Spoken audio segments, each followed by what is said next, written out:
Here are my 3 best tips to help you win your March Madness Bracket Challenge. Number 1 is to know your league size. The bigger the pool, the more unique you want your bracket to be. Picking all the favorites isn't going to give you any chance of winning a massive pool because chances are several other people are going to do the same thing. At the same time, if you're in a family pool with 5 people, making a bunch of crazy predictions and a bizarre Final Four that likely isn't going to happen isn't a smart plan either.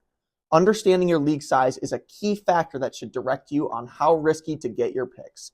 But which picks should you get risky on? Well, tip number 2 is to understand your scoring. A typical bracket challenge scores points with a formula that values late rounds much more than early rounds. In other words, getting picks right in the first few rounds is a lot less important than getting picks right in the late rounds.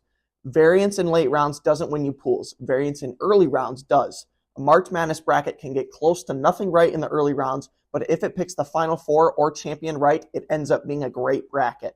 The key to separating yourself from the rest is to make some unique picks early on and then pick more reliable teams to make it in the last few rounds. Correct picks in the last few rounds are much more important to making a good bracket. Last is tip number 3, and the most important, to do your research. The best part about this tip is that all the hard work is completely done for you.